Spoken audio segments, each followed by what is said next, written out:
जिस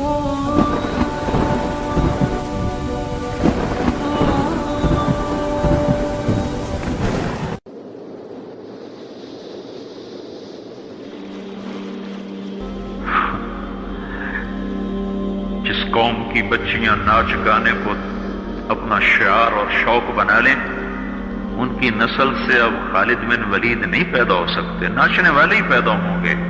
मोहम्मद बिन कासिम नहीं पैदा हो सकते, तारिक बिन ज़ियाद नहीं पैदा हो सकते। मुझे सलाहुद्दीन याद आया, मैं बहुत रोया।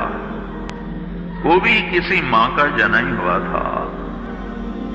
उसके जमाने में करक, एक हमारे पाकिस्तान में करक है, एक उर्दून में करक है।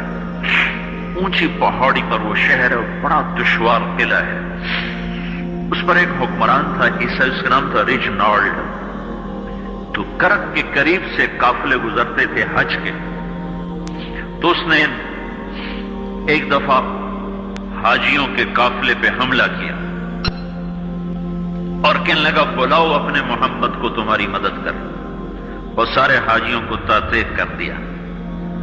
और दूसरी दफा उसने बहरी बेड़ा तैयार की और मदीने पर हमला करने के लिए वो बंदरगाह तक पहुंचा यम्बू की, लेकिन मौसमी हालात साजगार न थे तो वापस हो गया। तो हित्तीन की लड़ाई हुई है फलस्तीन में, जिसमें सारा यूरोप अपनी ताकत के साथ मैदान में उतरा था। और इधर तन्हा सलाहुद्दीन अयूबी रहमतुल्लाह अलैह अकेला उस लश्कर से टकराया था और उन्हें उसमें सारी रोमन एम्पायर को शिकस्त हुई थी। तो बड़े बड़े बादशाह उसमें गिरफ्तार हुए। तो उसमें रिजनाल्ड भी गिरफ्तार होकर आया। तो कोई 12 बादशाह थे रियासतों के जो सामने उसके पेश किए गए। तो प्यास की शिद्दत से सबका बुरा हाल था। तो सलाहुद्दीन ने सबको पानी पेश किया, रिजनाल्ड को नहीं पेश किया। तो यरूशलेम का जो बादशाह था हमफरे, उसने अपना पानी बचा के उसको दिया। तो सलाहुद्दीन ने कहा, ये पानी तू दे रहा है, मैं नहीं दे रहा हूं। इस्लाम में यह है, जब किसी को पानी पिला दो तो उस पर तुम हाथ नहीं उठा सकते, ये अमन की निशानी। तो सलाहुद्दीन ने फौरन उसे कहा, ये पानी तूने दिया, मैंने नहीं दिया। तो फिर उन्होंने रिजनाल्ड को इस्लाम की दावत दी कि तू मुसलमान हो जा, मैं तुझे दावत देता हूं। उसने इनकार कर दिया, मैं नहीं होता। तो उन्होंने कहा, मैंने तेरे कत्ल की 2 दफा कसम खाई थी। एक जब तू मदीने पे हमला आवर हुआ था तो मैंने कसम खाई थी मैं तुझे अपने हाथों से कत्ल करूंगा। और दूसरी दफा जब तुमने हाजियों पे हमला करके कहा था बुलाओ मोहम्मद को, तो मैंने कसम खाई थी कि मुझे अल्लाह ने मौका दिया तो मैं अपने हाथ से तेरी गर्दन उड़ाऊंगा। आज मोहम्मद का अदना गुलाम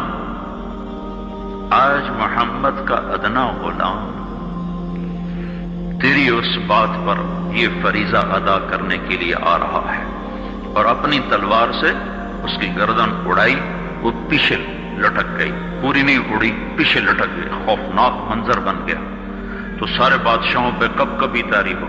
तो सलाहुद्दीन फरमाने लगे, हमारे मजहब में ये नहीं है, बादशाहों के साथ हम बादशाहों जैसा ही सलूक करते हैं, पर ये हुदूद से आगे चला गया था।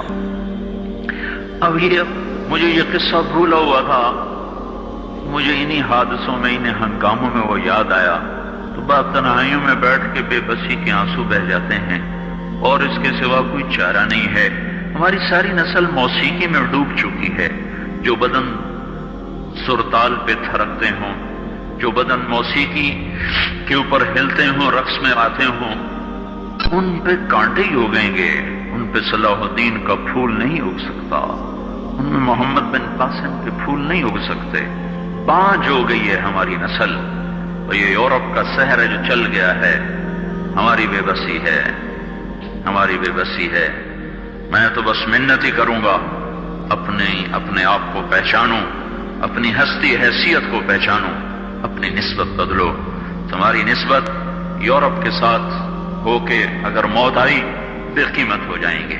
अगर मदीने वाले की निस्बत मिल गई तो हज़रत फातिमा के दाएं बाएं तुम्हें भी खड़ा कर दिया जाएगा, हज़रत खदीजा के दाएं बाएं तुम्हें भी खड़ा कर दिया जाएगा। ये चंद दिन हैं, सब्र कर लो, घुट घुट के मर जाना ही बेटियों की रिवायत है। मशरिक की बेटी, उसने घुट घुट के मरना ही सीखा है। हाँ, ये आजादी, ये आवारगी, ये मगरिब की औरत का खासा है। और 18वीं सदी तक मगरिब में भी कोई औरत ऐसे नंगी न थी, और घर की जिंदगी थी।